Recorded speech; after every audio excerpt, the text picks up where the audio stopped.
मित्रों, जैसा आपको मालूम है 2 जुलाई को चुनाव निर्वाचन अधिकारी ने जब कागज़ों की जांच पड़ताल की थी तो श्री प्रणब मुखर्जी के नामांकनों पर संगमा जी की तरफ से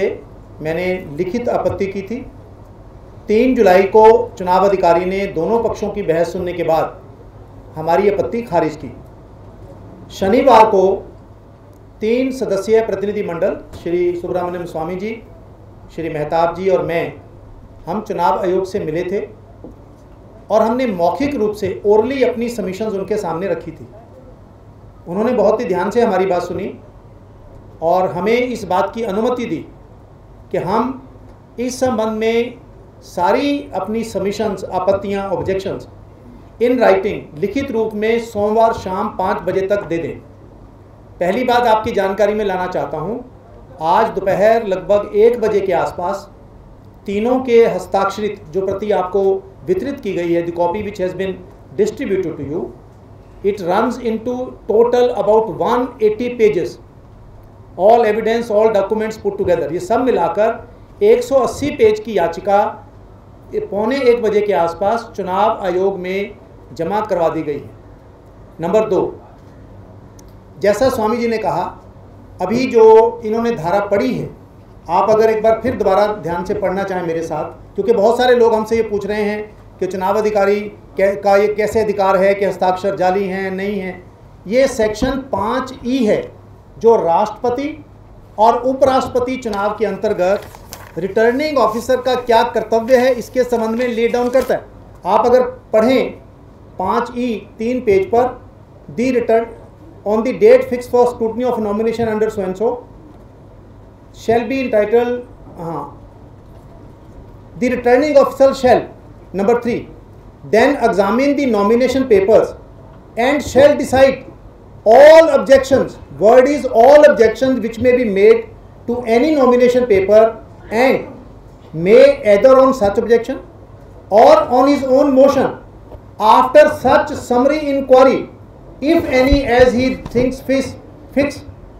reject any nomination on any of the grounds. Now friends, kindly come to next page, ground D,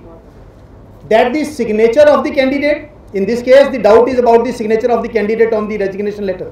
that the signature of the candidate or any of the proposers or seconders is not genuine further or has been obtained by fraud।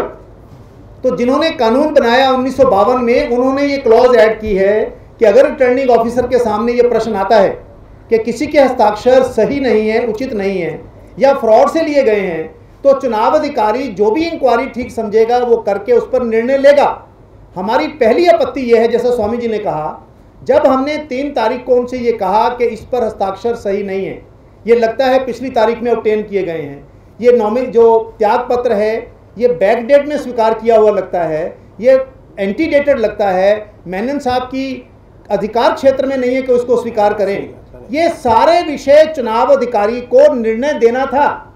उनका अधिकार था कि वो रद्द करते, वो लिखते कि नहीं मैं सतपाल जैन से सहमत नहीं हूँ, ये हस्ताक्षर उन्हीं के हैं, ये बैक डेटेड नहीं है। जो भी उनका अधिकार था निर्णय देने का, उनका ये अधिकार नहीं था कि वो कहें कि जी मैं इनको खुला छोड़ रहा हूं, विषयों को किसी और उचित फोरम पर जाकर आप निर्णय कराएं। ये अधिकार चुनाव अधिकारी का नहीं था। इसलिए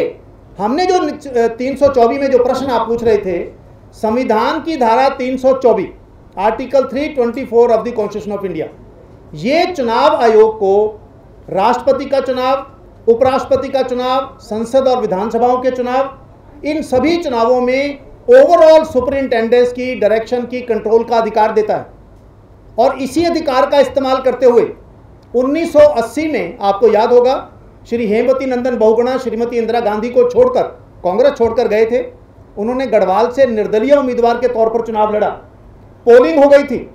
और तभी आरोप लगा कि हरियाणा से इधर उधर से कुछ फोर्सेज आकर बूथ कैप्चरिंग हुई है। तो चुनाव आयोग ने वो पोलिंग रद्द की और नए सिरे से पोलिंग हुई थी, और नए सिरे से जो पोलिंग हुई उसमें श्री बहुगुणा 15,000 20,000 वोट से निर्दलीय उम्मीदवार के तौर पर जीते। अभी झारखंड का 2 महीने पुरानी बात है, नॉमिनेशन भी फाइल हो गए थे, नॉमिनेशन स्वीकार भी हो गए थे, मतदान की तारीख भी आ गई थी, लेकिन उससे 2-3 दिन पहले जब चुनाव आयोग को शिकायतें मिली कि पैसे का लेन देन हो रहा है, सही चुनाव नहीं हो रहा, इसी चुनाव आयोग ने वो चुनाव रद्द किया और फिर नए सिरे से नॉमिनेशन हुआ, नए सिरे से सारा प्रक्रिया होने के बाद नए सिरे से चुनाव हुआ। तो हमने चुनाव आयोग से जो आज लिखित भी शिकायत की है, लिखित दे दी है, उस दिन ज़बानी भी हमने जो आर्ग्यूमेंट की कि धारा 324 संविधान की, उसके अंतर्गत आपको सुपरविजन की पावर है, कंट्रोल की पावर है। इस केस में आज एक नई एडिशनल चीज़ हुई है, एक सिग्नेचर एक्सपर्ट, उनकी रिपोर्ट भी हमने इलेक्शन कमीशन को आज दी है और उन्होंने अपनी रिपोर्ट में श्री प्रणब मुखर्जी के जो हस्ताक्षर हैं नॉमिनेशन पेपर पर, उनके जवाब पर जो हमने उस दिन आपको सर्कुलेट किए थे, और जो तथाकथित त्याग पत्र पर उनके हस्ताक्षर हैं, उनको हस्ताक्षर को मिलाने के बाद पूरी डिटेल रिपोर्ट उन्होंने दी है, जो हमने कमीशन को दी है। 10 पेज की वो रिपोर्ट है, हमने शॉर्ट में दिया है, आपको रिप्रोड्यूस किया है, जिसमें उन्होंने कहा है कि वो सिग्नेचर नहीं मिलते हैं, उनके सिग्नेचर नहीं है। तो इसलिए इन नटशेल,